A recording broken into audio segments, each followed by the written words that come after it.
بسم اللہ الرحمن الرحیم۔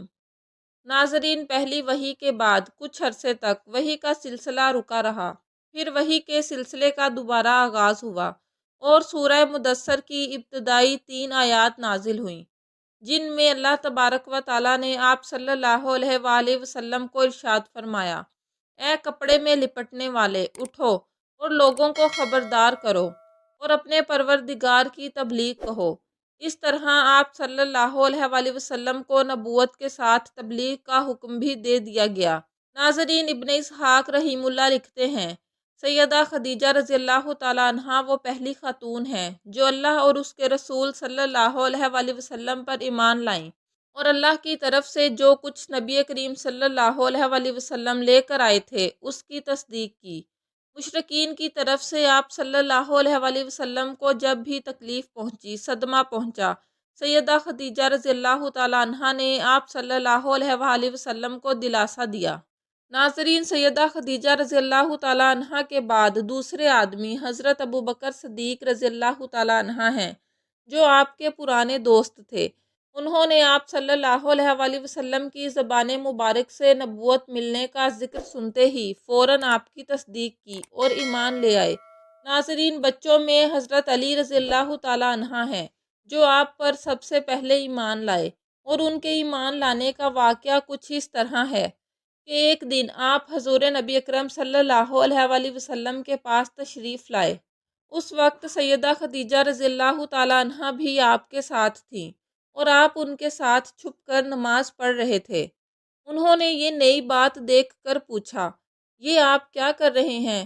نبی کریم صلی اللہ علیہ وآلہ وسلم نے ارشاد فرمایا، یہ وہ دین ہے جس کو اللہ تعالیٰ نے اپنے لیے پسند فرمایا ہے اور اس کے لیے اللہ تعالیٰ نے اپنے پیغمبر بھیجے ہیں۔ میں تمہیں بھی اس اللہ کی طرف بلاتا ہوں اور لات اور عزیٰ کی عبادت سے روکتا ہوں۔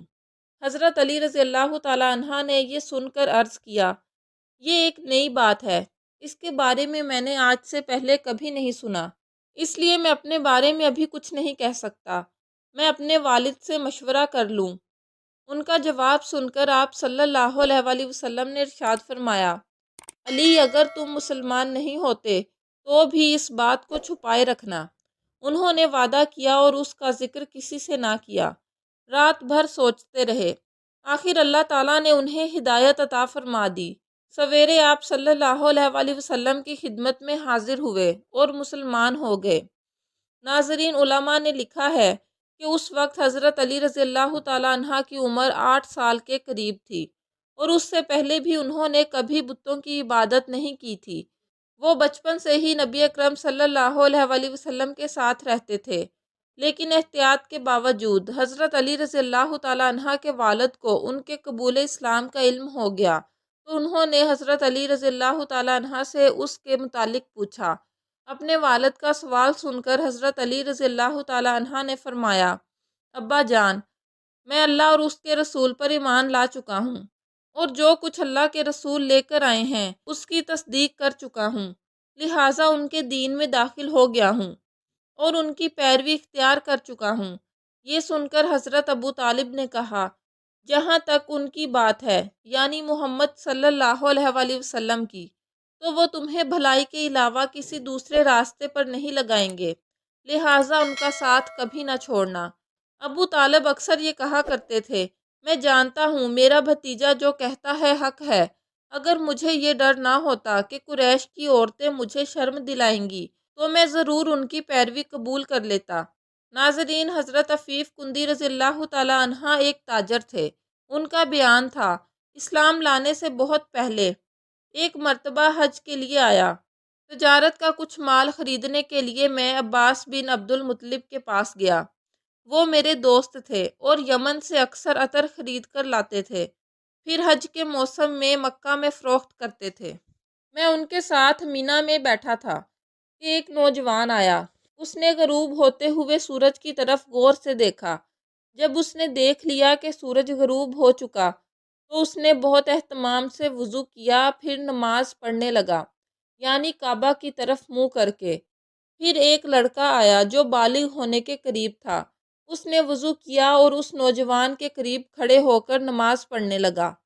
پھر ایک عورت خیمے سے نکلی اور ان کے پیچھے نیت باندھ کر کھڑی ہو گئی۔ اس کے بعد اس نوجوان نے رکوع کیا تو اس لڑکے اور عورت نے بھی رکوع کیا۔ نوجوان سجدے میں گیا تو وہ دونوں بھی سجدے میں چلے گئے۔ یہ منظر دیکھ کر میں نے عباس سے پوچھا، عباس یہ کیا ہو رہا ہے؟